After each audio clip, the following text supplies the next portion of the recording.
Bonjour à toutes et à tous et bienvenue dans ce nouveau numéro de votre émission de débat Presse Éco. Bonne fête de l'Assomption à toutes et à tous. Ce dimanche, j'ai la lourde responsabilité de remplacer Lukman Savadogo en congé tout ce mois d'août pour des raisons de congé. Au menu de ce numéro, l'historique procès des présumés terroristes au Burkina Faso, une première depuis le début des attaques dans le pays. Quels sont les enjeux de ce procès? On en parle sur ce plateau. Deuxième sujet à aborder, la rocambolesque affaire de litige foncier à Tengandoro dans la commune de Komsilga. Vous avez pu le suivre sur nos antennes. Donc, 71 familles sommées de déguerpir leur habitation car elles sont érigées sur un domaine appartenant déjà à un particulier. Comment en est-on arrivé là? Qui a péché et où et à quel moment? On en parle tout à l'heure. Le troisième sujet nous conduit directement au Mali où des voix s'élèvent de plus en plus pour demander la prolongation de la durée de la transition. La question sera abordée par nos invités. Puis enfin, nous parlerons de cette volonté de l'ancien président Laurent Gbagbo de créer un nouveau parti politique. Il est donc question pour lui de refuser de s'embourber dans des bisbilles relatives à la question de la légalité du Front populaire ivoirien dont il est le cofondateur. Pour débattre de tous ces sujets sur le plateau, à ma droite, Koudjoro Gabriel Kambou, journaliste, reporter d'images et correspondant de presse. À côté de lui, Atiana Serge Oulon, journaliste, écrivain et directeur de publication du bimensuel L'événement. En face, lui, c'est Blaise Quintega, journaliste directeur de YAM Info. Puis à ma gauche, Juvenal Sommet, journaliste consultant, directeur exécutif de Africa Initiative for Book and Culture. Mesdames et messieurs, merci à tous d'avoir répondu à cette invitation. Mais avant d'aller plus loin, l'avant-propos de cette émission, c'est sur l'arrestation de Pascal Zaïda. Cette semaine, le président du cadre d'expression démocratique est accusé de tentative d'atteinte à la sûreté de l'État, d'incitation à une rébellion et de déclaration subversive lors d'un point de presse sur la situation nationale. Alors, monsieur, un tour de table rapidement. Est-ce que la liberté de presse est en danger au Burkina Faso? La liberté d'expression est en danger au Burkina Faso? Merci. En tout cas, je voudrais dire que même si la liberté d'expression n'est pas en danger, mais il y a lieu de s'inquiéter. Je peux dire de ma petite vie que c'est quand même l'une des rares fois, en tout cas, que l'on constate autant d'arrestations dues donc à des propos, à des opinions exprimées sur la place publique. Nous avons grandi sous le pouvoir de Blaise Compaoré, mais après 1998, on n'a plus vraiment connu une situation aussi inquiétante que l'heure à laquelle nous sommes. Et souvent, on a l'impression, ou en tout cas, on est tenté de dire que c'est maintenant qu'on est beaucoup plus en danger qu'avant. Mais je trouve que c'est dommage, parce que la situation dans laquelle nous sommes, je ne crois pas que la solution se trouve dans les arrestations et les intimidations. Nous sommes dans un pays de liberté et les uns et les autres ont la possibilité et le droit d'exprimer leur opinion tout en préservant la cohésion sociale et le vivre ensemble.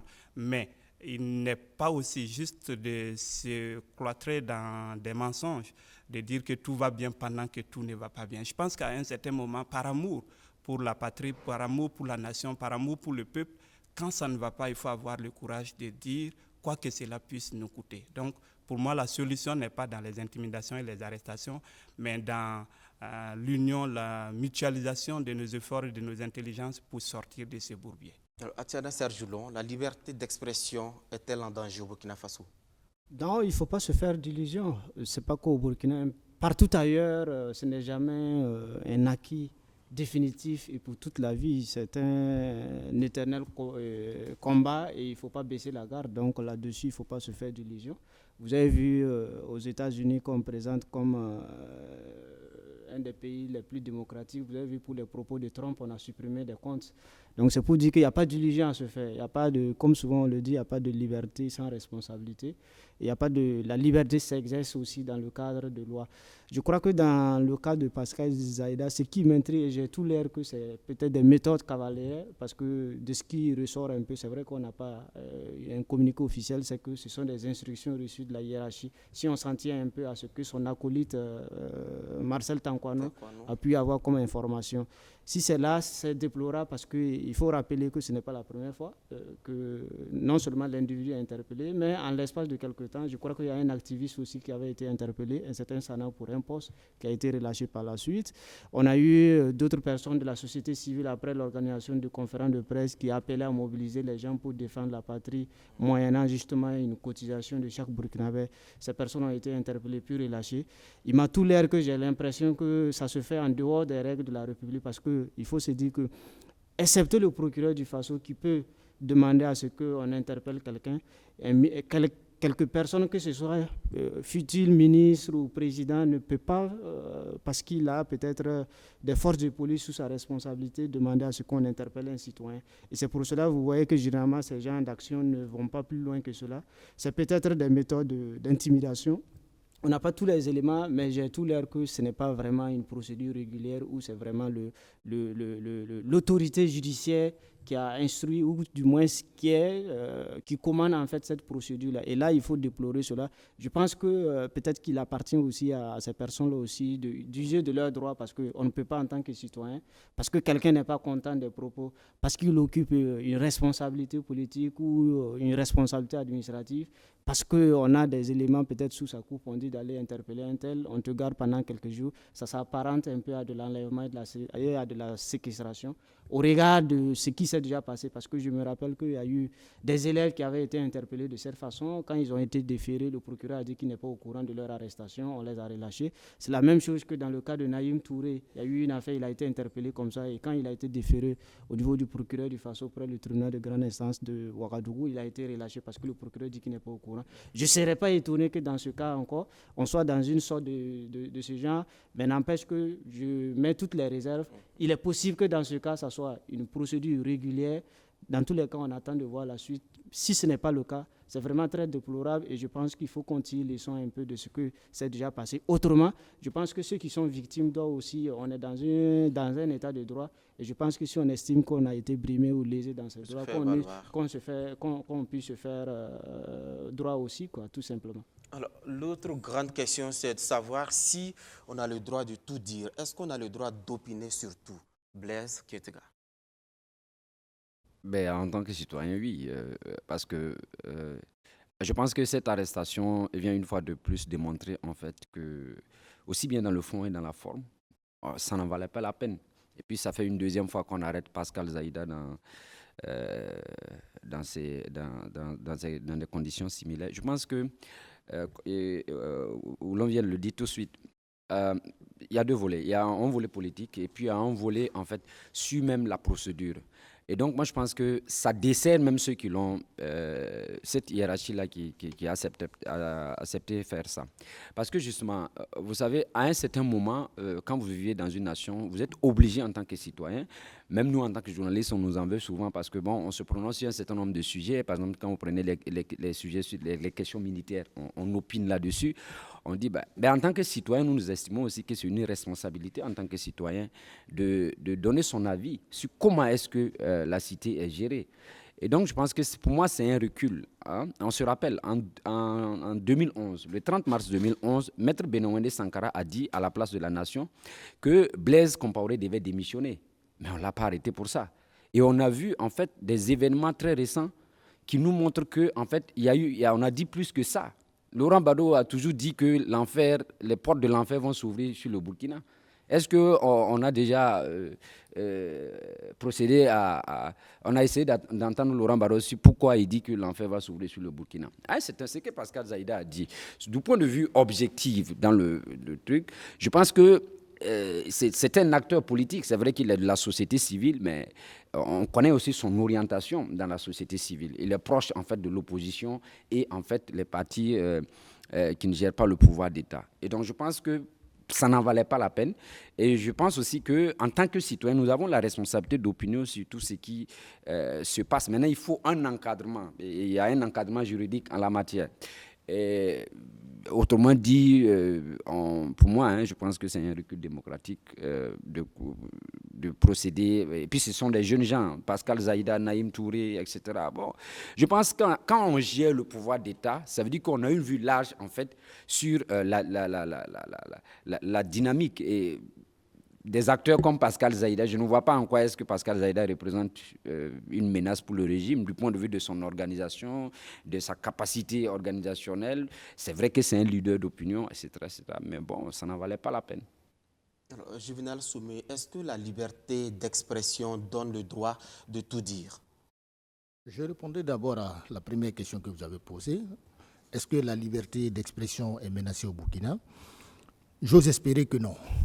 Sinon, ce serait dommage, comme le disait Kambou tout à l'heure, que nous en arrivions à ce point où nous soyons tous en danger, parce que la liberté d'expression elle-même, qui est garantie par la Constitution, serait à ce point menacée. Donc, de ce point de vue, j'espère que ce dont nous parlons, finalement, va gagner, à mon avis, à ne pas prospérer dans ces conditions, parce que ce serait hautement dommageable, en tout cas, vu du point de vue même de l'insurrection populaire, vu du point de vue même de l'engagement citoyen, militant, et depuis même cette constitution de 1991.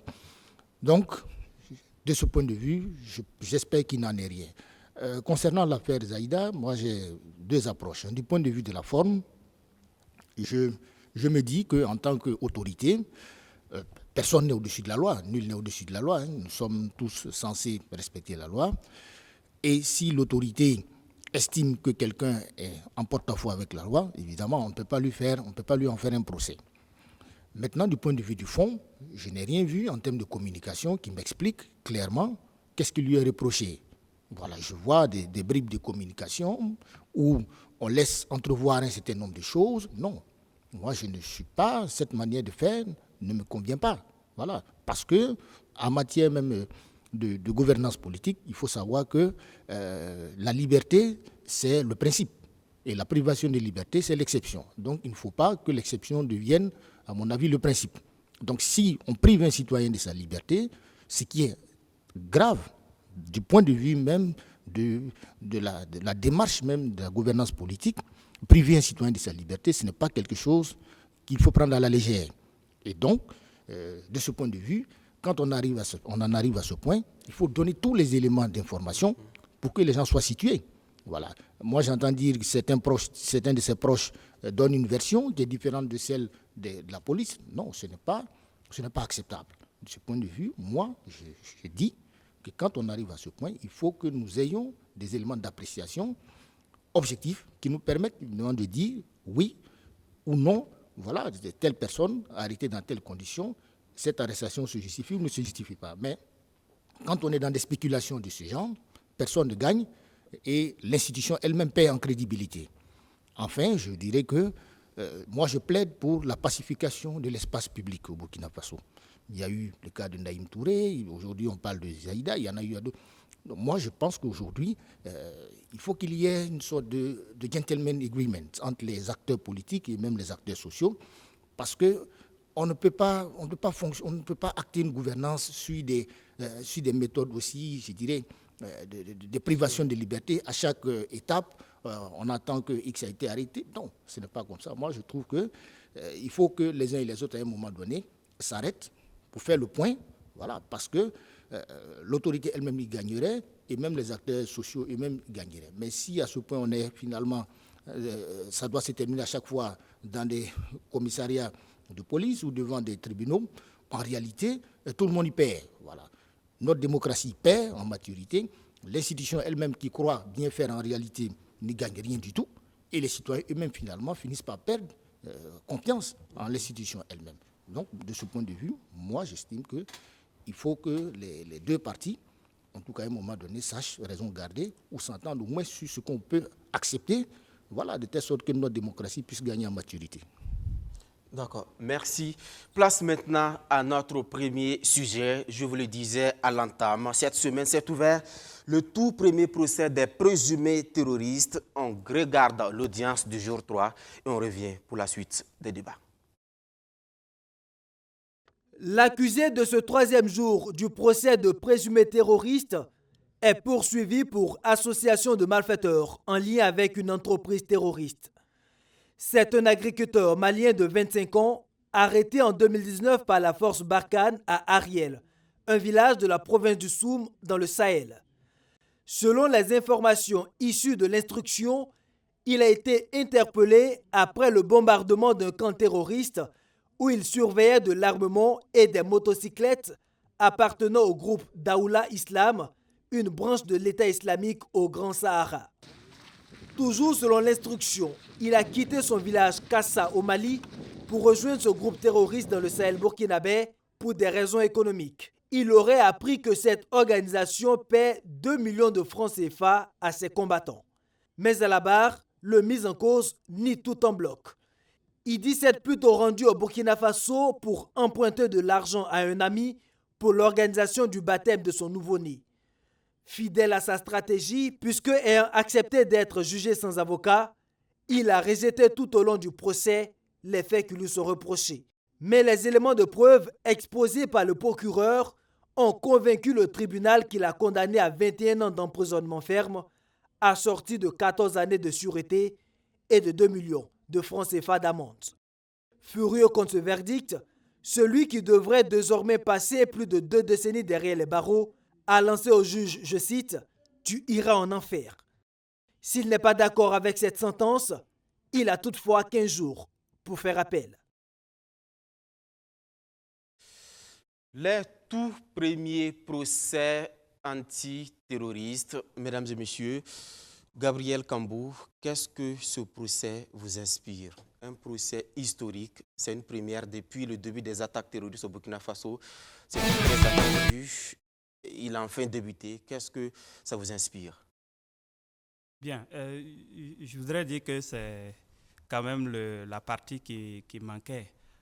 Depuis, comme vous l'avez dit, 2015-2016 que nous sommes attaqués. Il a fallu attendre 2021 pour avoir les premiers procès concernant donc cette situation. Ça a pris beaucoup de temps parce que ailleurs, les enquêtes se mènent rapidement, des arrestations sont faites et voilà, ça évolue rapidement. Mais ici, on a pris beaucoup de temps. Je ne sais pas s'il fallait attendre la construction de ce nouveau TGI au niveau de Karpala avant de commencer. Mais ça vient au moins, comme on dit, vaut mieux tard que jamais. Ça vient quand même compléter une partie donc, de cette lutte qui est menée. Et ces procès doivent nous enseigner à plusieurs titres que c'est vrai, ça fait mal. Quand vous voyez les attaques et que vous entrez en vous-même, la première réaction que vous avez, c'est la vengeance. La première réaction que vous avez, c'est aussi répondre par la même manière ou même plus. Et je pense que ce que nous attendons, ce que nous demandons très souvent, aussi bien à l'autorité qui gouverne qu'aux militaires, c'est vraiment de répondre de façon plus violente, il faut le dire, en neutralisant l'ennemi. Mais après, quand ce sentiment aussi s'estompe, il y a la réalité qui s'installe, qui est que on ne doit pas forcément à tout moment tout neutraliser. Nous avons besoin de les entendre pour comprendre pourquoi ils ont décidé de prendre les armes contre leurs frères et sœurs, pourquoi c'est arrivé, qu'est-ce qu'ils veulent. Parce que depuis longtemps, nous parlons des ANI, des hommes armés non identifiés. Pendant plus de 4 ans, on parle toujours d'hommes armés non identifiés. Et je pense qu'aujourd'hui, on arrive à mettre aussi des visages sur ces ANI-là. Parce que même si l'audience, les audiences ne sont pas rediffusées en direct, mais ceux qui se déplacent arrivent aussi à voir ces frères et sœurs qui se sont retournés contre nous et à comprendre les mobiles de leurs actes. Et je pense aussi que ça doit donner une certaine vision du Burkina, un pays de droit, un pays de respect des droits humains qui doit aussi prévaloir. Mais je dirais que il y a, à mon avis, quelque chose qui va manquer. Parce que quand vous voyez les peines qui ont été prononcées, on peut le dire que c'est insignifiant. Et quand j'ai lu aussi les réactions des internautes, les gens estiment que c'est insignifiant. Et comme je l'ai dit, ça, c'est notre sentiment d'homme au premier niveau qui s'exprime. Voilà. Mais effectivement, on peut estimer que c'est des sentences assez minimes par rapport donc à ce qui a été fait, à ce qui s'est commun au quotidien dans notre pays. Mais au-delà de tout, pour moi, nous ne devons pas nous limiter à ces jugements et à ces condamnations comme on le fait ailleurs. Nous sommes dans un pays avec des traditions de dialogue, des façons de gérer la société que nous ne devons pas occulter. Je pense qu'ailleurs, quand on enferme ces terroristes, au contraire, même ceux qui n'étaient pas assez radicaux se radicalisent davantage dans les prisons. Donc il faut qu'on évite que nos prisons ne soient... On va y arriver, voilà. on va y arriver. Voilà. Donc voilà, si on va y arriver, ben, c'est ce sentiment que j'ai. Et donc ces procès-là puissent aussi être une cure, je dirais, pour nous. Que, vous savez, quand vous perdez quelqu'un et qu'enfin vous voyez la personne qui l'a fait, vous dire pourquoi la chose s'est passée. Même si ça ne remplace pas la personne que vous avez perdue, même si ça ne ramène pas votre être cher, mais au moins vous avez entendu la personne. Et je pense que souvent ça permet de faire le deuil et aussi de savoir comment agir désormais pour ne plus être victime de ces attaques. Serge Atiano-Oulon, quels sont les autres enseignements de ce procès?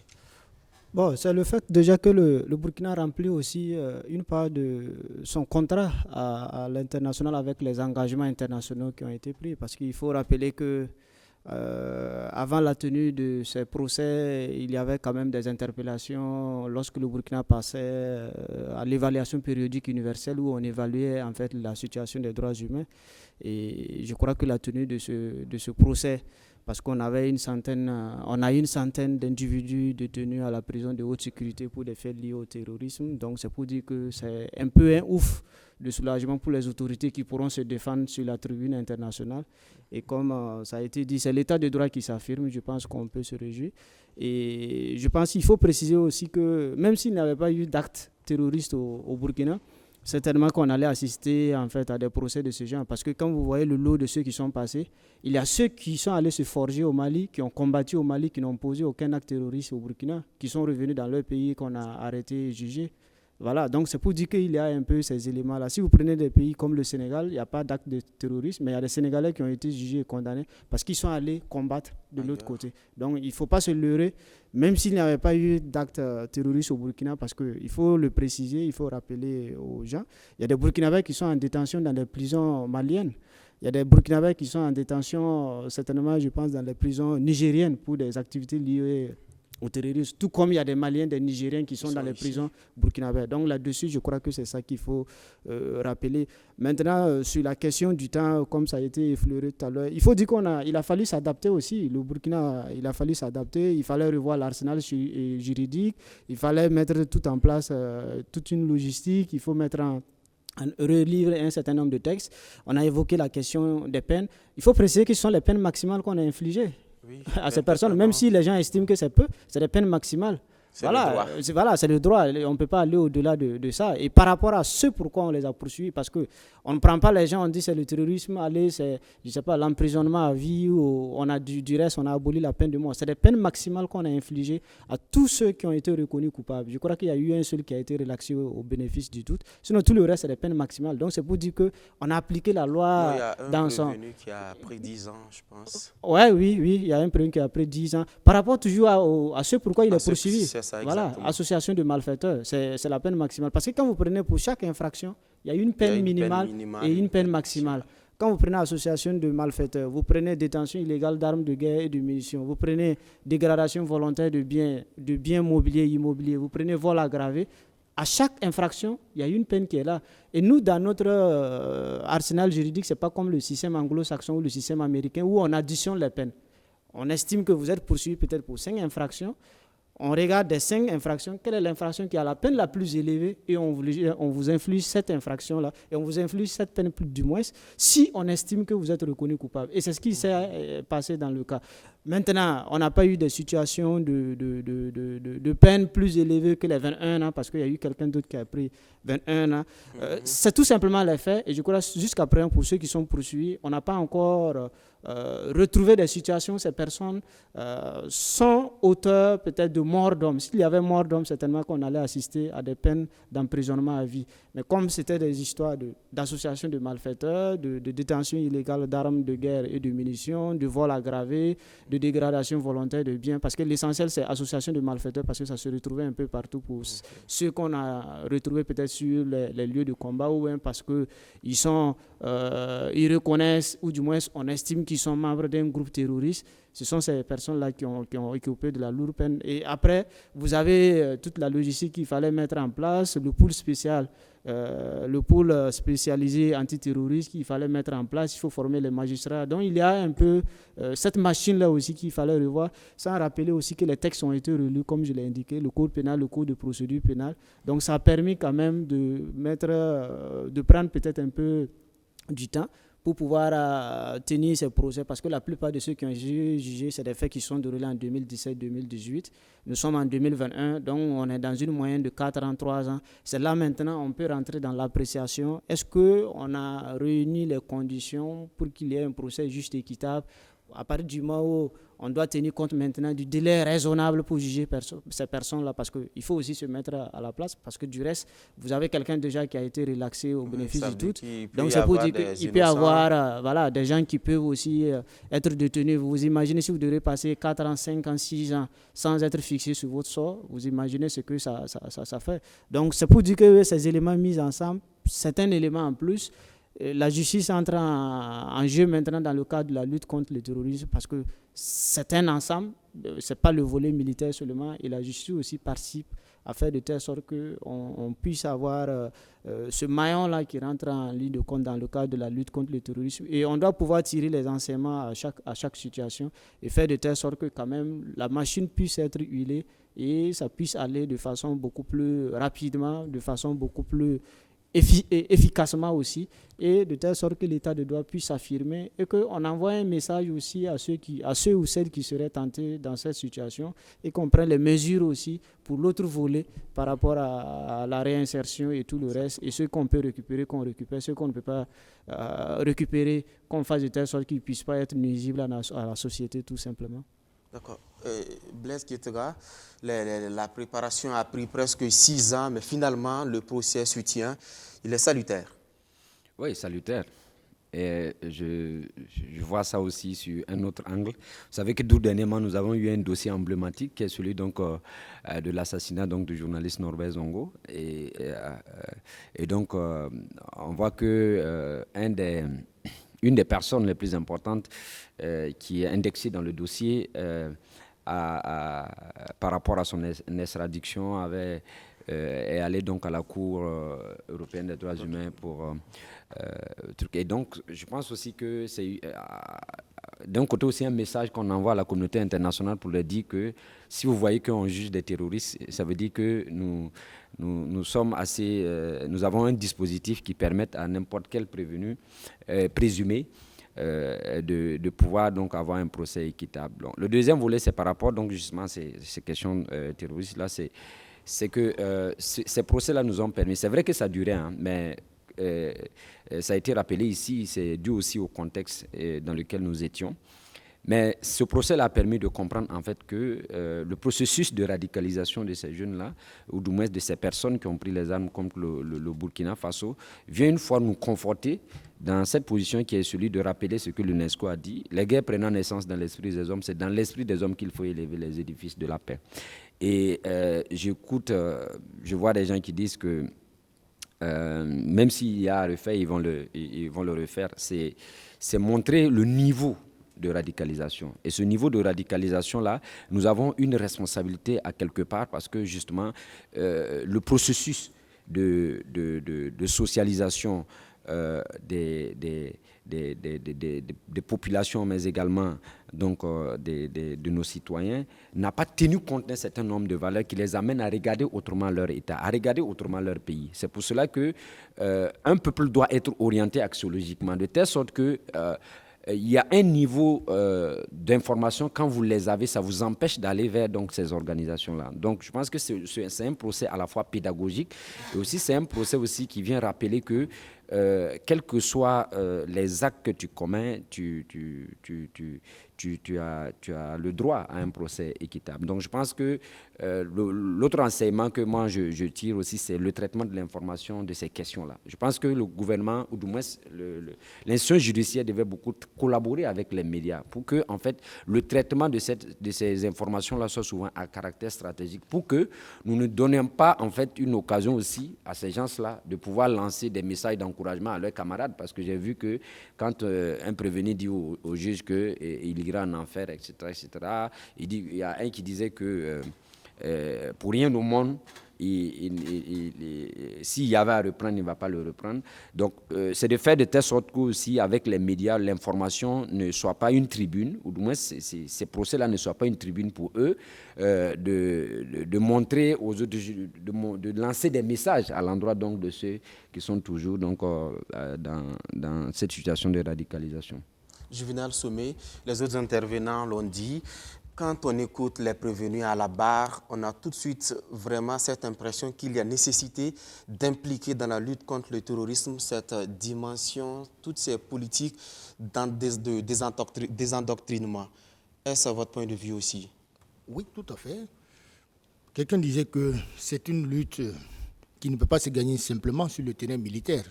Il y a beaucoup d'autres aspects qui doivent entrer en ligne de compte.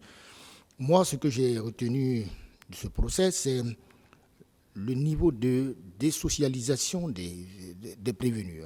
Quand vous les écoutez, vous regardez un peu le profil, vous regardez un peu l'âge, vous regardez le niveau d'instruction, vous regardez la façon même de...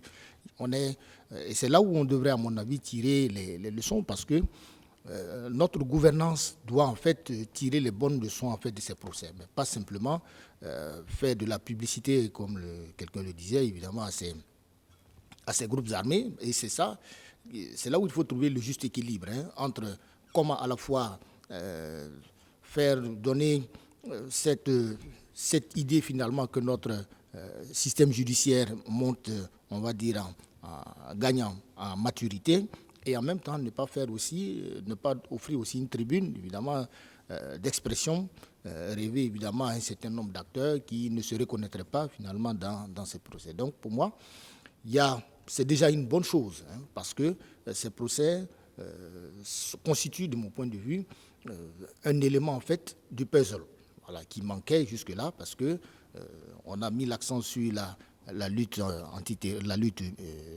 les questions militaires, on a mis l'accent sur les questions de résilience économique et sociale, et ce volet-là, évidemment, en tout cas, fait partie de ceux qui, de mon point de vue, manquaient encore, et ça va, de mon point de vue, donner beaucoup plus d'expérience, en tout cas, à notre système judiciaire. Ça va apporter aussi un message fort, évidemment, aussi à la communauté internationale. Je suis d'accord que, évidemment, le Burkina Faso s'inscrit, évidemment, dans cette logique. Mais moi, ce que je dis surtout, c'est qu'il faut que ces procès nous interrogent, nous-mêmes en tant qu'État. Voilà. Parce que, comme vous le disiez, comment se fait-il que, finalement, des citoyens d'un pays donné, finalement, se retournent contre leur propre pays? Voilà. Il ne faut pas voir simplement l'aspect coercitif, il ne faut pas voir simplement l'aspect condamnation à 20 ou à 21 ans, ou peut-être même à la perpétuité, si c'était possible, comme le disait Athéna tout à l'heure, malgré le fait qu'on ne peut pas aller au-delà de ce que les textes prescrivent. Il faut plutôt voir comment nous-mêmes, en tant que gouvernants, ou nos gouvernants, peuvent se remettre en cause par rapport à ce que ces accusés disent comme information, évidemment, devant ce tribunal. Et c'est en cela qu'on pourrait, à mon avis, gagner beaucoup plus que ces aspects médiatiques ou ces aspects, je dirais, de condamnation qui sont peut-être intéressants d'un point de vue de la mécanique judiciaire, mais ne suffiraient pas, à mon avis, à résoudre finalement la question du pourquoi et du comment et de qu'est-ce qu'on va faire finalement pour que demain soit meilleur à aujourd'hui. D'accord. La question reste posée, Kambou.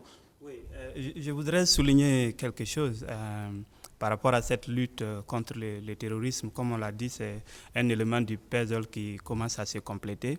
Mais nous avons raté quelque chose dès le départ et c'est ça qui nous a conduit à ça. Je pense qu'au sortir de l'insurrection de 2014, nous avons tous, et du coup d'État de 2015, nous avons tous vu la mobilisation et le patriotisme du peuple burkinabé. C'est un peuple de combat, de lutte depuis les indépendances ou même avant, avec les résistances à la colonisation. C'est un peuple résilient et combatif. Et ce que nous avons fait en 2014 et en 2015, je pense qu'après l'installation de l'homme politique au pouvoir, l'autorité n'a pas su rentabiliser toute cette mobilisation. Et si cette mobilisation avait été rentabilisée, je pense que dès les premières attaques, on aurait eu en tout cas un rassemblement autour de l'ennemi commun pour vaincre. Mais il y a eu, il faut le dire, des tâtonnements qui n'ont pas permis à tous les citoyens de pouvoir se mettre ensemble pour agir. Parce que quand vous êtes attaqué et que vous vous entendez d'abord, les premiers moments, vous pouvez être surpris, c'est normal, vous n'étiez pas préparé à ça. Mais je pense, après avoir repris conscience, il faut se réorganiser, il faut se préparer et il faut agir. Mais jusque-là, on a manqué ce rendez-vous. Et je pense que c'est ça qui fait que nous souffrons toujours. Et c'est pourquoi je disais tout à l'heure que les intimidations et arrestations ne sont pas, à mon avis, la solution à cette hydre terroriste. Parce que pour moi, toutes les intelligences du Burkina, toutes les intelligences sans exception, doivent être mobilisées dans ce combat. Mais quand et chacun à son niveau, parce que moi, en tant que Kambou, simple citoyen, je ne peux pas prendre des décisions par rapport à comment agir, à la stratégie. Mais j'attends à ce que celui qui doit prendre cette décision prenne la décision qu'il faut, autant qu'il faut, avec toute la rigueur possible. Mais quand ça manque, je me retrouve dans une situation difficile de m'associer à quelqu'un que je trouve que la personne ne répond pas de la manière dont elle devrait face à une situation donnée. Parce qu'il ne sert à rien de s'associer dans le péril, enfin, de s'associer pour périr ensemble. Non, ça je refuse. Nous devons nous associer pour vaincre. Donc si je ne suis pas sûr que nous sommes sur la bonne voie, je ne vais pas y aller. Ça ne veut pas dire qu'en restant en retrait et en interpellant les autres ou l'autre que je suis contre la nation. Donc, il faut que nous puissions nous remobiliser. Et c'est pourquoi je disais que nous ne devons pas qu'offrir ces jeunes, ces terroristes ou reconnus comme tels. Non, il faut qu'on aille au-delà de ça. Parce qu'aujourd'hui, ce n'est plus une question politique ou une question militaire uniquement, comme le grand frère l'a dit. Il faut qu'on revienne à nous-mêmes pour revoir quel mécanisme nous pouvons mettre ensemble pour pouvoir vaincre, pour pouvoir être davantage résilient. Mais les décisions, celui qui doit les prendre, celui qui doit les exécuter avec patriotisme et rigueur. Mais quand cela manque, alors on se retrouve dans une situation difficile. Donc, pour moi, nous sommes encore attaqués presque chaque jour. Il y a des initiatives qui sont développées, mais nous devons, en plus de ça, maintenant, par exemple, que ceux-ci sont en prison, il nous faut développer un cadre de sensibilisation ou en tout cas d'éducation pour pouvoir, comme Atiana l'a dit, s'il y a certains d'entre eux qu'on peut récupérer, qu'on puisse les récupérer. Nous savons, les premiers mobiles qui ont mené ces jeunes dans cette situation, c'est le mobile religieux. Même si on peut estimer qu'il est fallacieux, mais quand même le mobile religieux est là. Donc, si ce mobile est là et il est le mobile principal à entendre ces terroristes, il faut que les religieux soient associés à cette lutte. Pendant qu'ils sont en prison actuellement, il faut faire en sorte que les religieux prennent le relais de l'éducation, de la sensibilisation. Mais dès les premiers moments, d'abord, on a fait, comme je l'ai dit, une fausse route. Pourquoi? D'abord, nous avons dit que c'était les étrangers, c'était les expatriés qu'ils voulaient. Donc, tant que c'est les expatriés, nous, on est quitte. Après, c'était les militaires. On s'est dit, bon, tant que c'est les militaires, bon, moi, je ne suis pas militaire. Et après, ça a commencé avec les églises. On a dit, bon, si c'est les églises, bon. Après, c'était les mosquées. On dit, bon, si c'est les mosquées, bon. Jusqu'à ce que ça entre aussi dans le quotidien, dans les écoles. Nos élèves, nos enfants ne sont plus en sécurité, ainsi de suite. C'est pour dire que tant que nous dirons toujours que ça ne concerne que les autres, nous allons être en dehors de la victoire. Mais si nous savons que, quel que soit le bord politique, le bord religieux, quelle que soit la localité où se trouve un Burkinabé qui est attaqué, c'est moi qui suis attaqué, c'est moi qui suis concerné. Ensemble, on va mettre nos intelligences, nos efforts pour gagner. Mais si aussi celui qui doit mener la tête prend la chose comme elle l'entend et fait à sa tête, bon, on va perdre les uns et les autres dans cette lutte-là. Donc, après ces jugements, moi je propose que vraiment on mette en place un cadre. Un cadre de réflexion et d'action. Nous devons avoir un laboratoire. Nous avons eu combien? 4-5 ans depuis que les premières attaques ont commencé. Est-ce que nous avons ces laboratoires stratégiques de réflexion, de proposition? Parce qu'il faut surprendre aussi l'ennemi. Mais je ne crois pas que jusque-là, nous ayons compris qu'il nous faut un laboratoire aussi bien militaire que civil. Voilà, les civils doivent avoir ces laboratoires où on réfléchit, où on propose, où on dévance les choses. Mais non, jusque-là, c'est des décisions souvent précipitées, sans intérêt, sans résultat probant que nous prenons. Et ça, c'est dommage. Et tant que nous allons rester dans ça, nous allons durer dans la douleur. D'accord. Moi, je pense qu'il faut peut-être même aller au-delà. Vous savez, le Burkina Faso a besoin d'une ingénierie sociale. C'est de cela qu'il s'agit. Vous savez, juste après la Deuxième Guerre mondiale, dans le cadre de la perestroïka, 86% du budget qui était alloué au centre de recherche était affecté aux sciences humaines et plus spécifiquement aux questions, au département de sociologie. Ce n'est pas parce que je suis sociologue que je vais montrer l'importance des sociologues dans cette guerre donc, contre l'idée terroriste. Mais je pense aujourd'hui que la société burkinabé a besoin d'une ingénierie sociale. Parce que quand vous remarquez aujourd'hui, quelles sont les valeurs dominantes des Burkinabés? C'est de ça qu'il s'agit.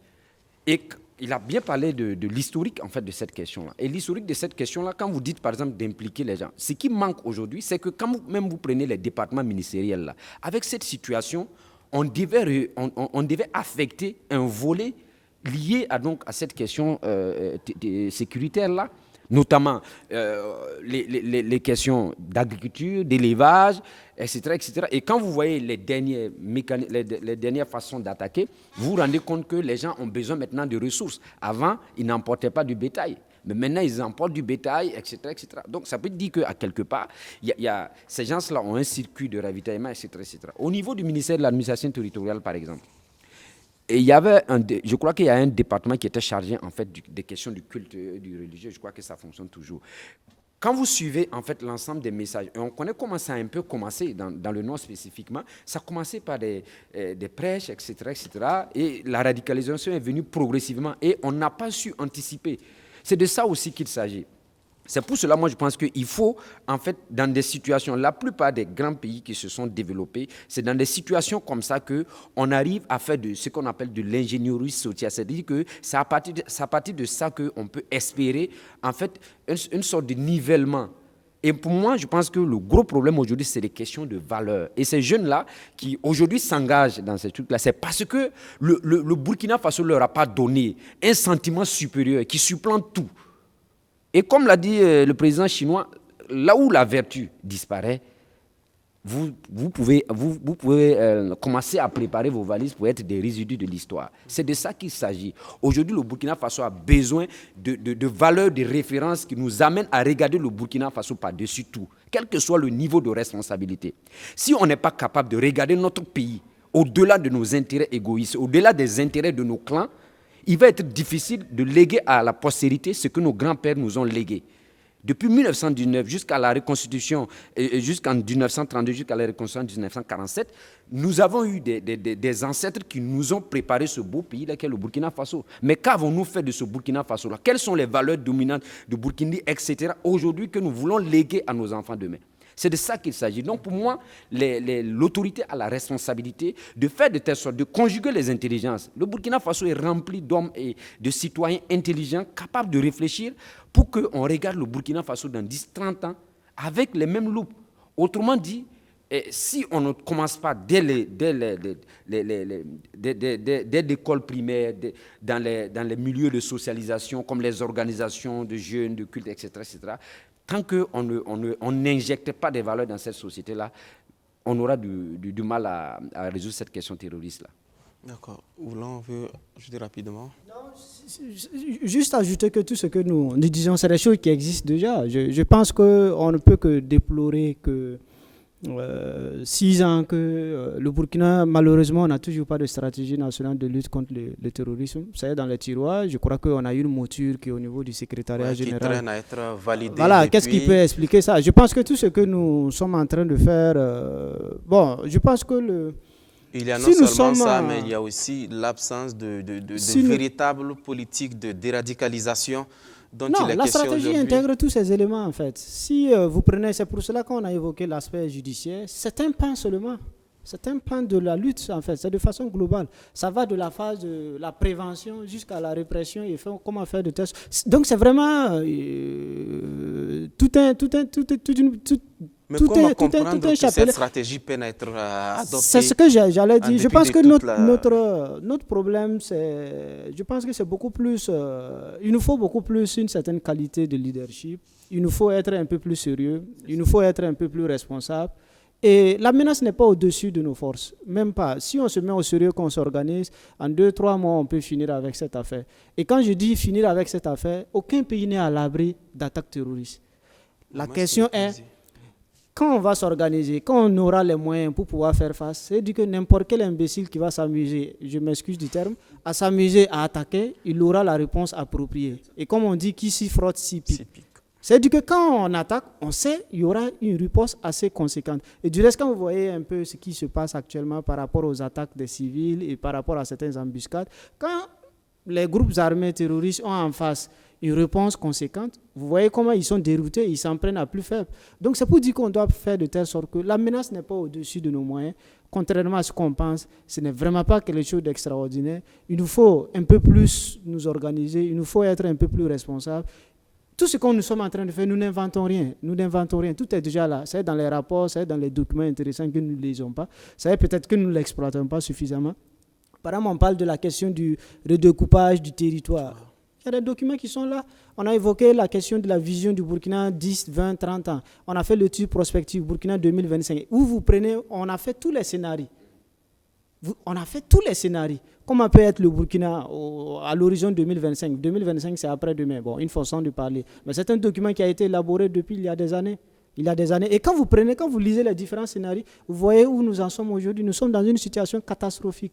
Nous sommes à la lisière du monde. Et comme on l'a dit, nous sommes à la limite. Voilà. Donc, tout ça, ça a été prévu. Vous prenez la question du redécoupage du territoire national.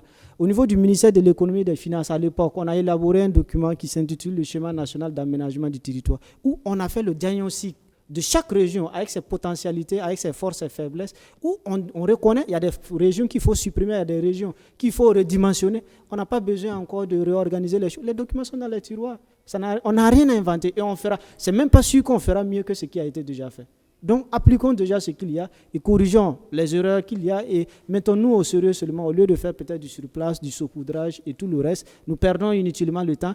Et je crois que l'autre enseignement de ce procès, justement, ça permet aux Burkinabés, pour ceux qui n'y croyaient pas toujours, de revenir sur terre et de se dire que ce sont des Burkinabés qui sont radicalisés. Ouais, aucun remords, pour ceux qui ont suivi, aucun remords, aucun repenti. Et si vous avez peut-être des confidences même des magistrats, de certains juges, vous avez des présumés terroristes quand vous les auditionnez qui disent que s'ils peuvent, ils vont vous égorger.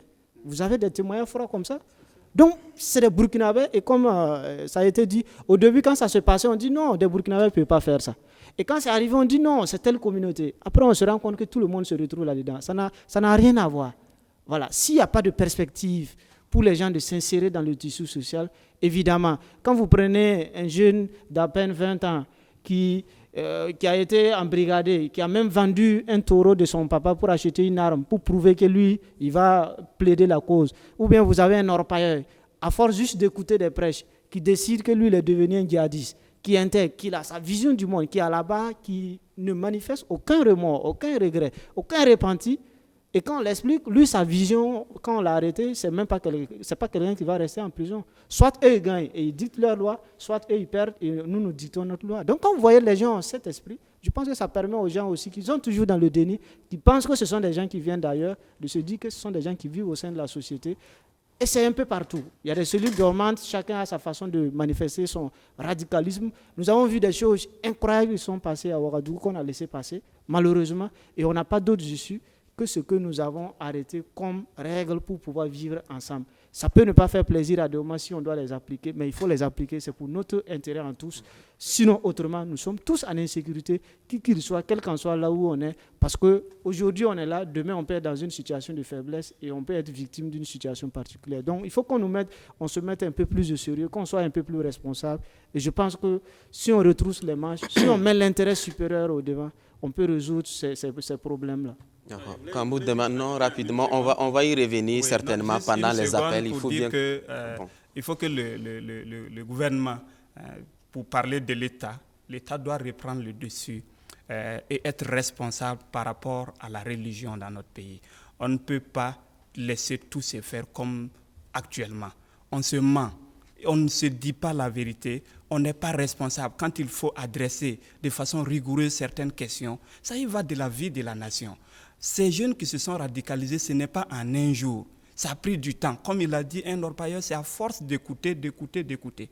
On a refusé. L'État a abandonné le terrain de la religion. On n'est pas responsable sur ce domaine et on ne sait pas ce qui est prêché dans nos lieux de culte, ainsi de suite. On ne sait pas qui prêche. Les gens quittent ailleurs, ils viennent, ils font ce qu'ils veulent. Ils passent par des Burkinabés même ou souvent par des organisations pour injecter une certaine idéologie pendant longtemps, qui prend du temps, qui se développe, et maintenant on se trouve devant la situation et on est incapable. Et on parle de pays de dialogue, d'entente, ainsi de suite. Tant qu'on va continuer à se mentir ainsi, on sera toujours dans la douleur, comme je l'ai dit. D'accord. Deuxième sujet de cette émission, c'est bien cette étonnante affaire de litige foncier qui oppose un particulier à 71 familles qui sont sommées de déguerpir leur habitation.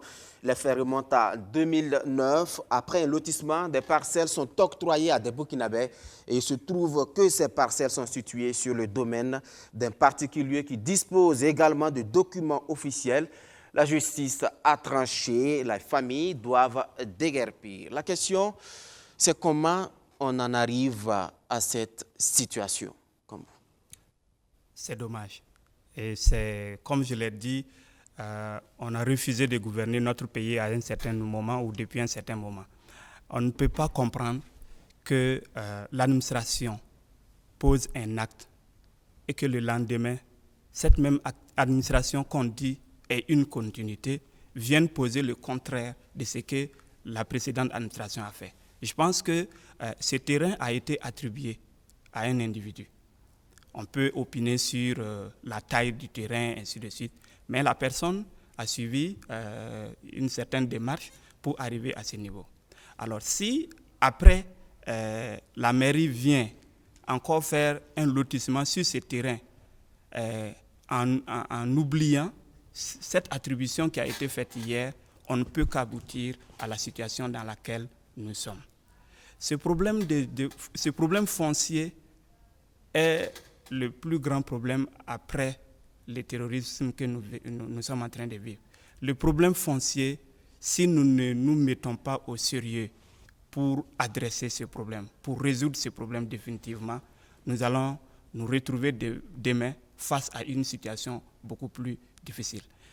Vous ne pouvez pas être attributaire d'un terrain où vous avez construit, et nous connaissons les moyens des Burkinabés.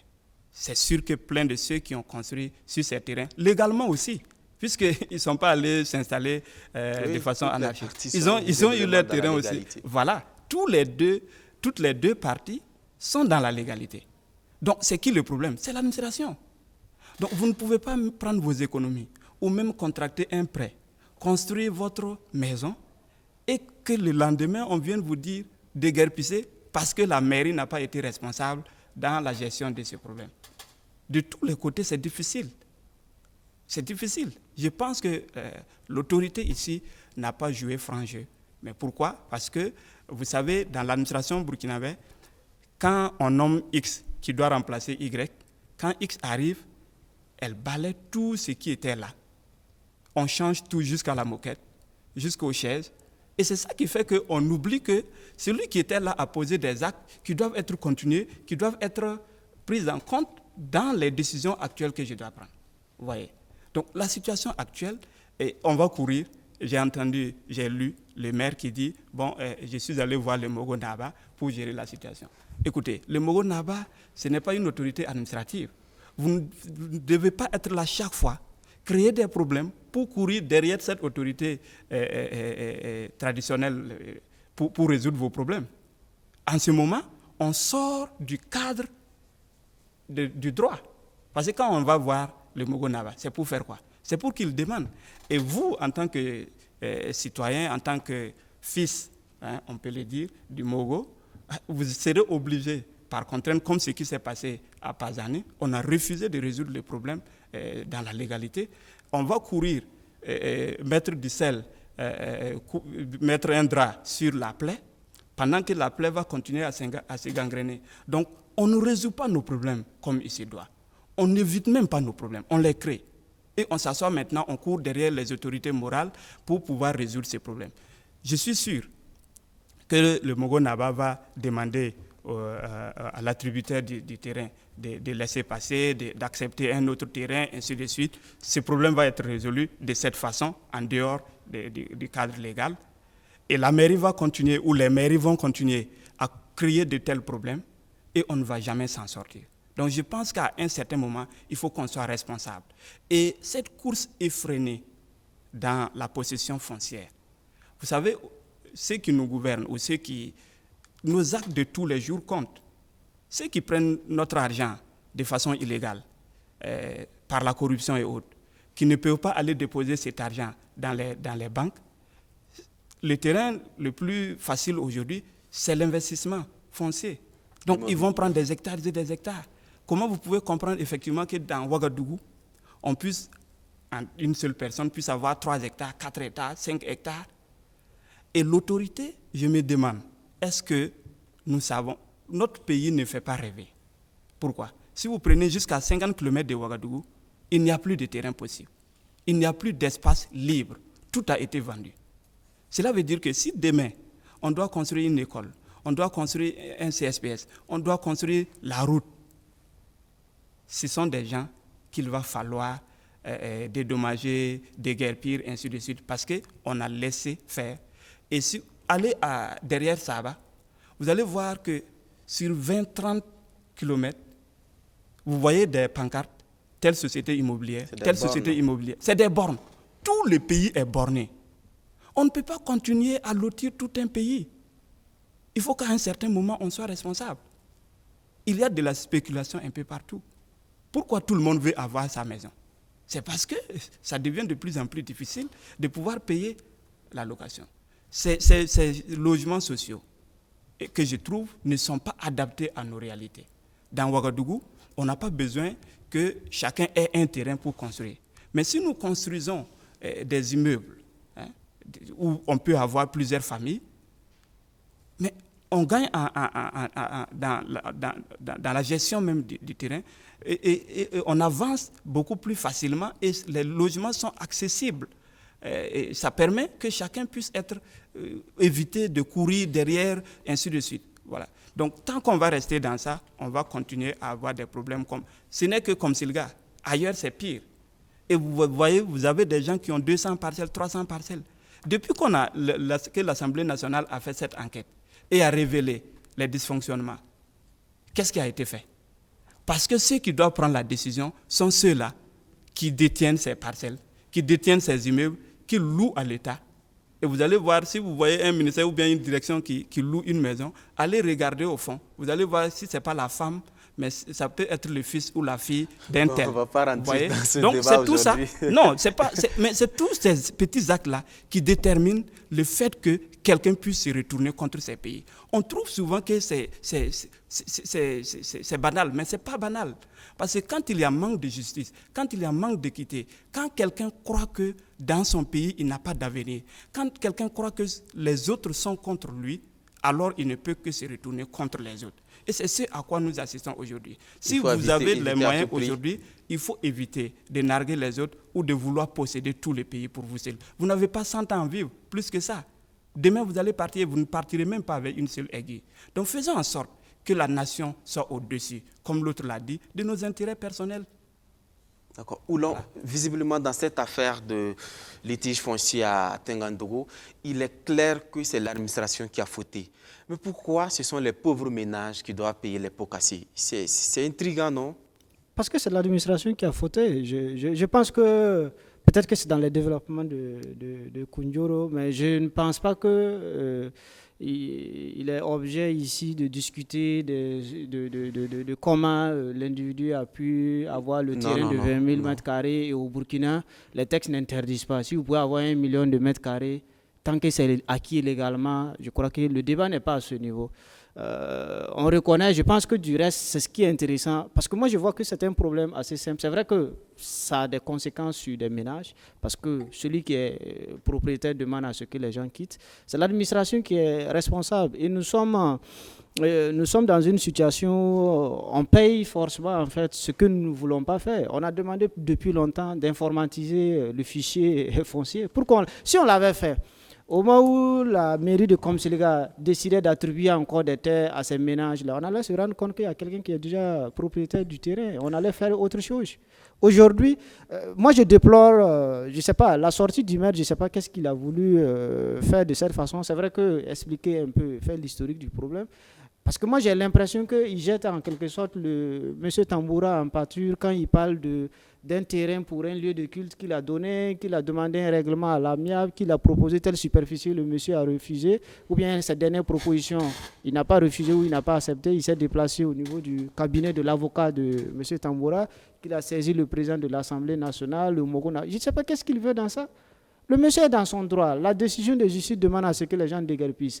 Trouvez-lui une solution pour les ménages, ce n'est pas plus que ça. Mais quand vous donnez l'impression que c'est en quelque sorte le monsieur qui est sans cœur, qui veut faire déguerpir les gens. Parce que jusqu'à présent, je pense que c'est ça aussi. Nous, on n'a pas eu la version de M. Tamboura. Oui, il est resté jusque-là injoignable. Voilà. Et je sais que pour une décision de justice, si on arrive à la phase d'expulsion, c'est toute une étape. Ce n'est pas du jour au lendemain qu'on dit aux gens de déguerpir. C'est-à-dire qu'ils ont été alertés depuis. Oui, voilà. Oui. Donc, il ne revient pas de vouloir donner l'impression que c'est M. Tamboura qui est sans cœur. Parce que s'il accuse sa chose honnêtement et de façon légale et licite, je pense que la mairie n'a qu'à reconnaître sa responsabilité, dit négocier avec le M. Tamboura, mais ne pas donner l'impression, moi en tout cas, parce que quand je vois la sortie... Mais la mairie dit qu'elle négocie avec M. Tamboura depuis l'ancienne mandature. Oui, mais des propositions ont été faites. S'il a un terrain de 20 000 mètres carrés et vous venez vous le donner, parce que si vous... 2 000 mètres de carrés 2 000 mètres carrés ou de 5 000 proposés. mètres carrés, bon, mettons-nous à sa place. 2700 mètres carrés. Exagérons et augmentons, allons jusqu'à 5 000 mètres carrés. Mettons-nous à sa place, on est humain, est-ce que nous allons accepter? C'est notre bien, il n'a pas volé. C'est un bien légal. Pourquoi on va venir lui proposer quelque chose en deçà? Ou que le maire même se mette à sa place, est-ce qu'il allait accepter? Donc il faut qu'on se mette au sérieux. Moi, je crois que ce n'est pas un problème qu'on ne peut pas résoudre. Autrement, ce sont les ménages qui ne peuvent qu'engager des actions contre la mairie, tout simplement. Moi, je crois qu'il n'y a pas à tourner, à aller voir le Mogona. On n'a pas à amener les problèmes de la République dans une cour royale. Il faut laisser... Je ne sais pas quelle est la marge de manœuvre du Mogona dans cette affaire. Je ne sais pas qu'est-ce qu'on a à vouloir aller dans tous les sens, à vouloir impliquer des gens qui véritablement n'ont pas de Et je crois que c'est l'état de droit qui doit s'affirmer. Nos institutions se renforcent quand on est face à ces difficultés. On arrive à les résoudre. Et c'est ça qui fait la force des institutions. Autrement, si chaque fois on veut esquiver les problèmes, on veut les contourner pour amener dans des structures ou bien permettre à ce que des personnes qui n'ont pas de rôle bien précis dans la République les résolvent. Comment on fait pour renforcer nos institutions? Si chaque fois qu'on a des problèmes, on doit se débiner ou courir, aller voir d'autres pour les résoudre. Non, il faut les résoudre. Les textes sont là. Si la mairie est en tort, qu'est-ce qu'on fait? Voilà, moi je crois qu'il faut trouver cette solution. C'est ça la grande question. Voilà, c'est ça la grande question. Autrement, ça ne sert pas de vouloir jeter le monsieur en pâture, donner l'impression qu'il est sans cœur, qu'il veut jeter des ménages dans la rue, ceci, cela, qu'ils ont investi pendant des années. Mais lui aussi, il a le droit de jouir de son terrain. Il a le droit. Et moi, j'espère peut-être, ou bien qu'il préfère avoir l'attitude plus sage de ne pas parler. Sinon, peut-être s'il parle, nous allons rester bouche bée. Peut-être que les gens ont été alertés, la mairie y compris. Et du reste, c'est ça qui est intéressant, parce que la mairie ne conteste pas le fait qu'il est le propriétaire du terrain. Bon, on n'a pas à courir dans tous les sens, à aller impliquer. Vraiment, les problèmes de la République doivent se gérer dans la République. On n'a pas à aller impliquer des gens. Autrement, je ne sais pas à quoi ça sert. Ils n'ont qu'à donner le pouvoir à ces personnes-là. Sinon, moi, je ne comprends pas pourquoi des petites choses, on est là à courir dans tous les sens pour impliquer des gens qui n'ont rien à voir avec cette affaire.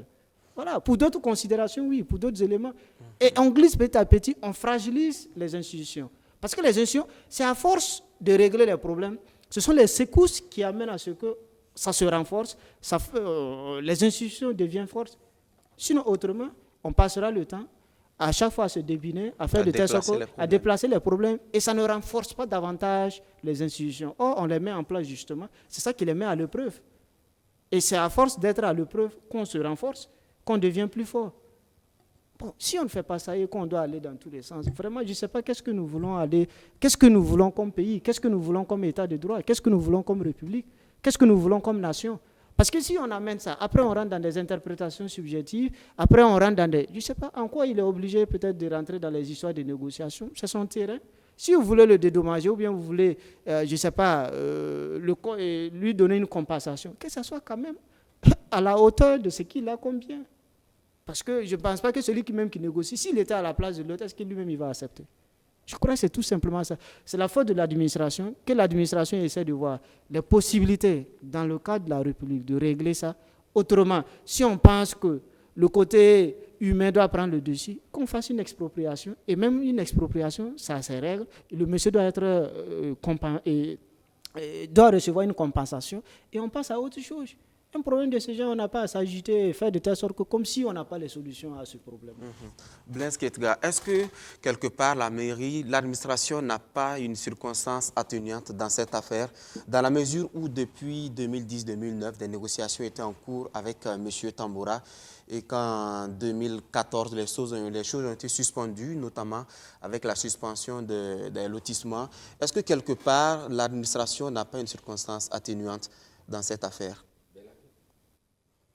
Moi, je ne vois pas. Vous ne pouvez pas déposer les tapis de leur... Parce qu'il était question de dédommager en contrepartie M. Tamboura depuis des années.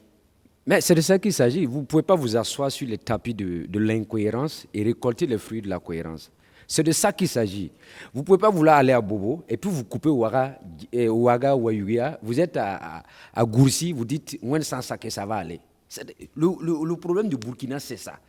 Un ministre qui a dit que c'est la qualité de ta musique qui va te faire vivre. C'est la qualité aussi, à un certain moment, de tes citoyens qui vont t'emmener au développement. Et la responsabilité, c'est la mairie, je suis totalement d'accord. Et puis, on doit arrêter d'emmerder le vieux avec des questions qui n'en valent pas la peine. Vous êtes des responsables, oui ou non? Quand on sort à la télé, on dit en tant que maire, en tant qu'étant là. C'est intéressant. Et c'est de ça qu'il s'agit. Et ça vous rappelle des responsabilités. Ça veut dire que le gros problème, moi, je dis que le gros problème de notre administration, c'est tant qu'on ne va pas commencer à la fois au niveau de l'ENAM, mais également aussi dans le mécanisme d'ascension politique, que les gens aient un certain nombre de valeurs. Parce que moi, je suis de ceux qui pensent que c'est les leaders, comme Oulon l'a dit, le nouveau leadership qu'il nous faut là. C'est les leaders qui doivent orienter les grandes masses. C'est de ça qu'il s'agit. Cette question de parcelles là. Mais c'est à la mairie de dédommager M. Tamboura, point barre, c'est tout. Et je pense que les populations doivent porter plainte contre la mairie. C'est de ça qu'il s'agit. On n'a pas à tergiverser. Est-ce que je comprends? Donc pour moi, je pense que ça, c'est un événement qui vient une fois renforcer l'idée que effectivement après la question sécuritaire, on aura face à une crise foncière. Parce que justement, quand vous regardez la fréquence en fait la fréquence des questions liées au foncier, on est passé de 3 problèmes par mois à 6 problèmes maintenant. C'est un peu comme aussi au niveau de la délinquance qui doit interpeller souvent. Avant, il n'y avait pas de vol de voiture à Ouaga. Mais maintenant, on a commencé à avoir des vols de voiture. Rien que le mois passé, nous avons eu 5 vols de voiture. Ça, ce sont des signes et des prémices qui doivent nous amener à commencer à réfléchir sur un certain nombre de problématiques, notamment la question foncière.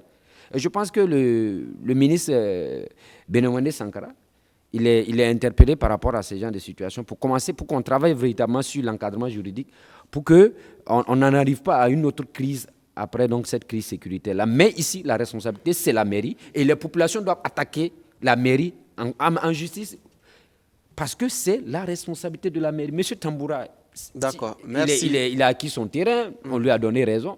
Donc, il ne faut pas brandir donc, la situation de déguerpissement des populations pour dire que M. Tamboura il est inhumain, etc., etc. Mais vous qui avez conduit... C'est l'impression. Oui, mais en fait, il n'y a pas d'impression. C'est ce on va donner la parole qu'ils disent. maintenant à Juvenal Sommet. Alors, quelle peut être la marge de manœuvre de la mairie? Rapidement, qu'est-ce qu'il faut pour une issue heureuse de cette affaire? La mairie n'a pas de marge de manœuvre. La mairie, à mon avis, le maire fait simplement de l'activisme. Il est conscient que nous sommes à la veille d'élections municipales. Il y a peut-être des enjeux politiques là derrière aussi. Cette façon de communiquer que je trouve assez surprenante d'ailleurs, comme le disait Atiana, parce que finalement, on a l'impression que lui-même, il est le maire dont je parle, il est sans solution aujourd'hui, il se débat dans tous les sens, alors que soit on est dans un état de droit, soit on n'est pas dans un état de droit. Si la justice a donné raison à X par rapport à ce terrain, mais la question sur le plan du droit est résolue. Donc, il faut peut-être l'aborder sur un autre plan aujourd'hui, qui est celui évidemment du volet plutôt social. Quelle gouvernance sociale aujourd'hui nous avons au Burkina Faso? Et ça revient à ce que les uns et les autres ont dit aujourd'hui. La question foncière aujourd'hui est devenue un enjeu, une vraie bombe sociale aujourd'hui. Mais c'est parti de quoi? Ça n'a pas commencé avec ce terrain litigieux. Ça a commencé depuis des décennies avec des pratiques mercantilistes, avec, comme disait quelqu'un, un espace social qu'on a morcelé comme un gâteau, qu'on a attribué parfois au gré de ses humeurs. Et après, finalement, on se retrouve dans des situations où on se rend compte que, finalement, il y en a qui en ont plus que certains qui n'en ont pas. Aujourd'hui, regardez aujourd'hui à Ouaga, vous avez pratiquement, sur une population, vous avez pratiquement 2 millions pratiquement de gens qui sont dans les périphéries de Ouagadougou parce qu'ils sont exclus finalement d'une certaine gouvernance sociale. Donc, ils vont aller chercher dans les périphéries un petit lopin de terre à tel point que finalement l'État lui-même se retrouve coincé et obligé de décréter un certain nombre de mesures que je trouve qui constituent une fuite en avant. Donc pour moi, c'est clair que dans cette affaire, il faut qu'aujourd'hui les populations elles-mêmes prennent leurs responsabilités. Voilà, si le monsieur est dans son droit, et dans ce cas, il faut attaquer cette double attribution qui, à mon avis, est une hérésie. Voilà. Qui a attribué ce terrain en second lieu, qui a attribué ce terrain? C'est cette personne, morale ou physique, qu'il faut attaquer. Dans ce cas, la question est résolue. D'accord. OK. En tout cas, les pourparlers se poursuivent avec l'ensemble des parties prenantes. Troisième sujet de ce débat, il concerne l'actualité africaine au Mali. Plus précisément, on s'achemine peut-être vers une prolongation de la durée de la transition. Ce vendredi, des organisations de la société civile ont manifesté, en tout cas, pour exprimer cette volonté. Kambou, rapidement, on est un peu pris par le temps. Est-ce que là, certains ont vite fait de voir la main cachée des autorités actuelles? Est-ce que c'est votre impression? On ne peut pas l'occulter. Je pense que surtout, elles viennent de s'installer après le deuxième coup d'État. Donc on peut dire que février, c'est déjà demain. Donc il faut actionner les leviers qui vont vous permettre de pouvoir aussi... parce qu'en Afrique, le pouvoir, on en jouit. D'accord, Oulon, rapidement. Non, je pense que cette situation ramène un peu à la cause, ou du moins aux origines du coup d'État. Je pense que, parce que l'objectif c'est de ramener, de recouvrer l'intégrité du territoire malien. Est-ce que c'est fait?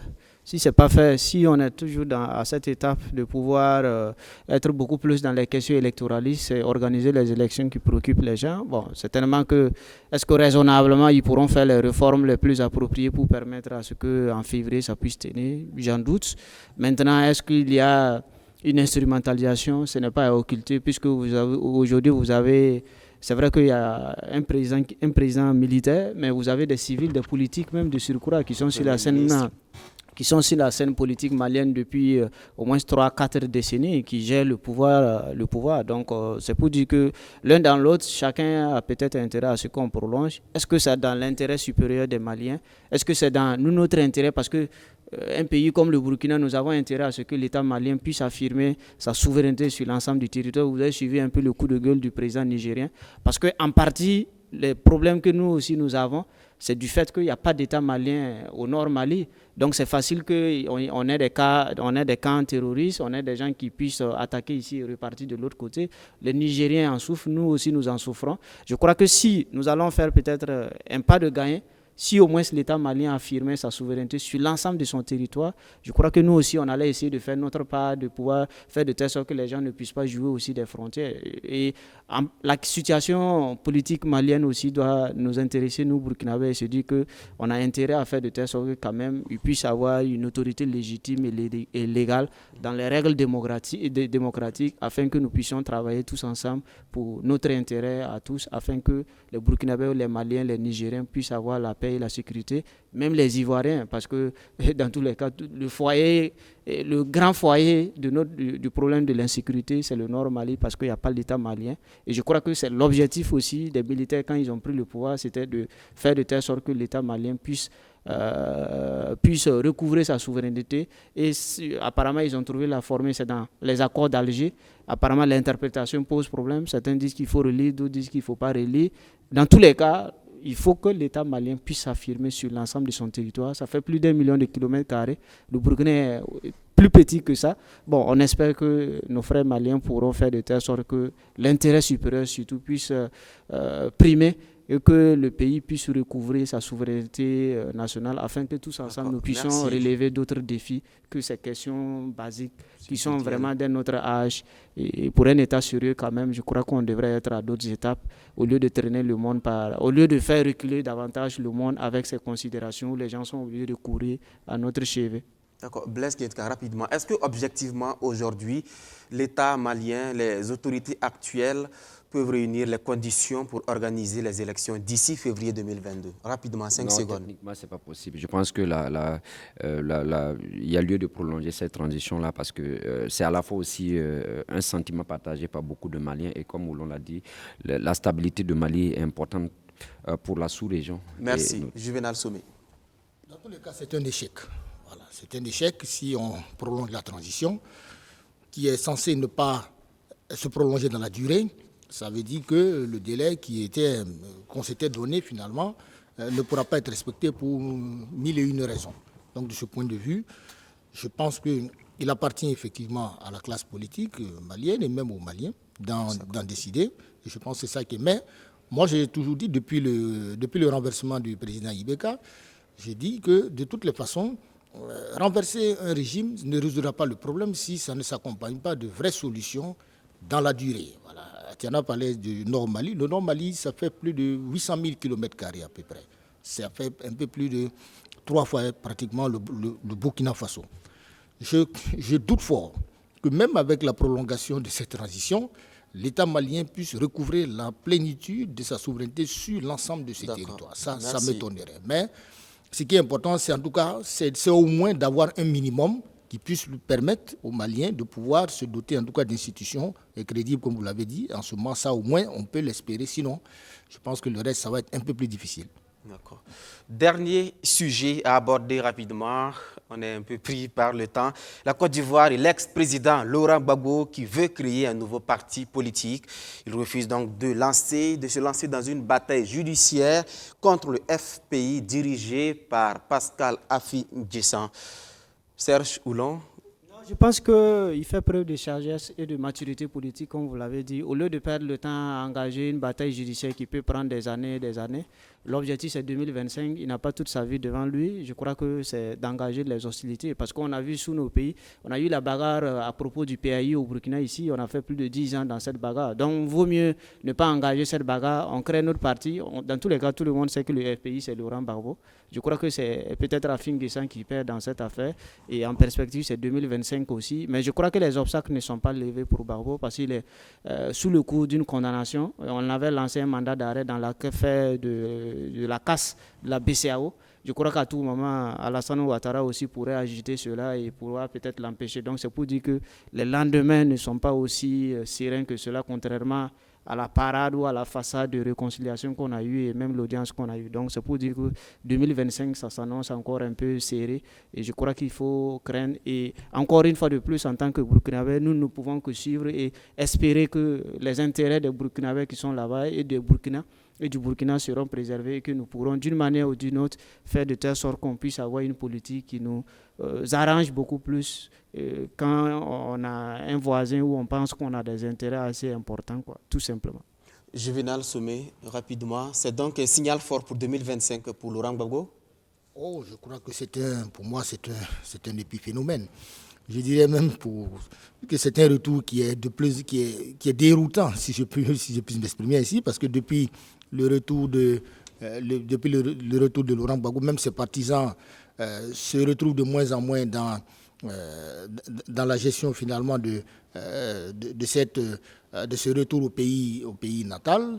Et aujourd'hui, on le voit bien avec l'annonce de la création de ce parti, qui surprend à la fois adversaires et partisans, si bien qu'on se demande finalement ce nouveau Laurent Gbagbo qui est promis avec ce parti politique, est-ce que c'est ça la solution? Aujourd'hui, nous connaissons tous le problème en Côte d'Ivoire. Le problème en Côte d'Ivoire, c'est un problème, on va dire, l'accaparement de la vie politique par un certain nombre de personnes qui aujourd'hui, et cette annonce montre bien qu'il n'y a pas de solution, ils n'ont pas de viabilité, il n'y a pas de visibilité. Maintenant, un instant, on va prendre un appel. Monsieur Somé nous appelle de Bobo Dioulasso. Bonjour. Oui, bonjour. Comment allez-vous? Oui, bien. Et vous? Voilà, bonjour à tous vos invités. Alors, c'est par rapport à la question du procès des terroristes. Oui, allez-y, monsieur Touré. Que l'on a là-dessus, moi, j'aimerais dire ceci. En fait, de tels procès, à mon sens, qui sont relatifs à la vie de toute la nation, qui intéressent toute la nation, devraient être publics. Je veux dire, retransmis en direct pour que ce soit pédagogique pour le peuple.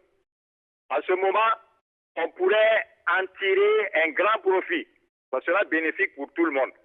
Ensuite, les propos que j'entends, par exemple, sur la radicalisation et qui est susceptible d'affecter tous les jeunes, je dis qu'il faut faire attention parce que c'est comme si on est en train de dire que la jeunesse burkinabé n'a absolument rien dans la tête. N'importe quel fou de Dieu, n'importe quel fanatique qui ne comprend rien à la parole de Dieu, qui ne comprend rien aux Écritures, peut venir faire un lavage de cerveau. Ce n'est pas parce que l'État n'arrive pas à assumer ses responsabilités que la jeunesse doit être... Allô? Oui, allez-y. Allô? Allez-y, on vous écoute. Alors, donc, voilà, ce n'est pas parce que l'État, les autorités de l'État fuient leurs responsabilités que la jeunesse doit se retourner contre elle en faveur des bandits, des délinquants de tout acabit, parce que pour moi, ce ne sont pas des djihadistes qui n'ont rien de la religion musulmane. Ce sont des gens qui n'ont pas les moyens pour vivre et qui se servent des armes pour le faire. On les fait passer pour des terroristes.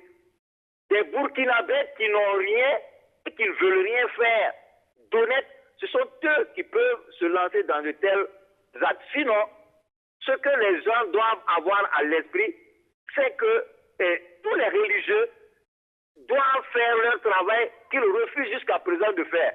Lorsqu'on veut aborder une question religieuse, on dit « Ah non, c'est sensible, il ne faut pas en parler ». Alors qu'il faut en parler pour que les gens soient conscients que la vraie religion est pour la paix L'islam même veut dire religion de paix, religion justement d'amour. Je ne vois pas comment on peut se cacher derrière cela pour dire qu'on est radicalisé et faire du mal à ses propres frères. Donc, celui qui était en train de dire tout de suite, tenez de tels propos, moi je veux qu'il sache qu'il y a des Burkinabés, les jeunes Burkinabés, qui ont l'esprit orienté sur les aspirations du peuple et qui forcent l'État à aller dans ce sens, non pas à se donner à des actes qui sont préjudiciables aux Burkinabés eux-mêmes. Voilà ce discours, je veux qu'on le rectifie. Il y a des Burkinabés consciencieux qui ont conscience de leur souveraineté, qui ont conscience de l'indépendance du Burkina et qui veulent que les autorités aillent dans ce sens-là, dans la sauvegarde de cette indépendance, de cette souveraineté. Voilà. Merci beaucoup, Monsieur Touré. Merci de votre contribution. C'est une préoccupation directement adressée à Kambou. En 5 secondes, vous avez une réaction? Oui, je pense que ce qu'il dit est bien, mais il faut souvent quitter la théorie, les paroles pour la réalité. Ces jeunes Burkinabés, qu'est-ce qu'on leur propose? Quand vous dites qu'ils n'ont rien à faire, c'est pourquoi ils se retournent contre leur pays. Non, qu'est-ce qu'on a mis dans leur tête depuis leur enfance jusqu'à leur jeune âge, ou qu'est-ce qu'on a mis dans leur tête à partir de ce moment où ils ont commencé à se radicaliser? Donc je pense qu'il faut qu'on soit beaucoup plus rigoureux que les paroles. C'est important, ce discours, mais il faut aller au-delà des paroles pour enseigner, pour inculquer des valeurs qui permettent aux Burkinabés d'avoir quelque chose à faire et aussi d'agir de sorte à protéger son frère, sa sœur et son pays. Rapidement. Non, juste appuyer ce qu'il a dit, qui est très juste, c'est le fait qu'on fuit les débats et que quand on évoque un certain nombre de choses, on dit que c'est sensible. On fait de la politique de l'autruche, la religion notamment. Moi, j'ajouterais l'ethnie également. On fait des fuites en avant, justement, et puis après, ça nous revient à la figure. On se réveille du jour au lendemain. On dit que le Burkina est un pays de paix, patati, patata. Après, on est étonné de certaines situations. Donc, il faut qu'on se réveille. Il n'y a pas de sujet. Dans une république, c'est dit, on a toutes les institutions pour encadrer les débats et poser les problèmes afin que nous puissions avoir un avenir meilleur. Donc, il n'y a pas à faire une fuite en avant, à dire tel sujet est sensible, ou bien parce que on est tel individu, si on pose tel truc, on dit non, parce que tu n'es pas de nôtre, tu ne peux pas poser tel problème. Il faut sortir de ça. Parce que, quoi qu'il en soit, je suis d'accord, ce n'est pas tous les jeunes, ce n'est pas tous les Burkinabés, et ce n'est pas une question de jeunes. Dans tous les cas, on aura toutes les tranches d'âge. Après, les gens suivront les procès, on verra. Ce n'est pas une question de jeunes. C'est une question de Burkinabé tout simplement parce que moi je ne rentre pas dans les débats générationnels. C'est une question de Burkinabé et il faut tenir compte qu'il y a des gens les plus faibles, il y a ceux qui sont fragiles, il y a ceux qui sont dans des dispositions ou prédispositions. C'est à ces personnes que nous parlons et c'est de faire de telle sorte qu'on puisse contrôler aussi ceux qui pensent qu'ils connaissent, qui ne racontent pas du n'importe quoi aussi aux gens. Tout simplement. Parce qu'on parle avec des cas précis. J'ai évoqué la question de l'Orpaille où il dit que c'est à force d'écouter les prêches avec son téléphone, les discours de Malam Diko qui sera. Mais en retour, qu'est-ce que nous avons en face comme discours vrai, discours de l'islam authentique pour pouvoir contrer, en fait, pour combattre idéologiquement? C'est de cela qu'il parle. À partir du moment où il y a des cas, on ne généralise pas, je ne généralise pas, loin de moi ce discours-là, je ne dis pas ça, mais je dis, du reste, c'est les gens qui ont exprimé leur situation vécue, tirons ces éléments et faisons de telle sorte qu'on puisse quand même aller de l'avant. Et vraiment, c'est là je suis tout à fait d'accord, les histoires de sujets sensibles, il ne faut pas en parler. Okay. Si on n'en parle pas, demain, ça va nous revenir à la figure. On se réveille du jour au lendemain avec un réveil douloureux et ça nous revient à la figure. Et on fait comme si on était surpris alors que non, on a fait la politique de l'autruche. On a refusé de voir les problèmes en face. C'est bien noté. Le temps imparti pour cette émission a été entièrement consommé. Je rappelle que je recevais à ma droite Koudjoro Gabriel Kambou, journaliste, reporter d'images et correspondant de presse. À côté de lui, Atiana Serge Oulon, journaliste, écrivain et directeur de publication du bimensuel L'Événement. En face, Blaise Kientega, journaliste, et directeur de YAM Info. Puis Juvenal Sommet, journaliste, consultant, directeur exécutif de Africa Initiative for Book and Culture. Mesdames et messieurs, c'est tout pour ce numéro de votre émission Presse Éco. Merci à tous de l'avoir suivi. Rendez-vous le dimanche prochain. Bonsoir.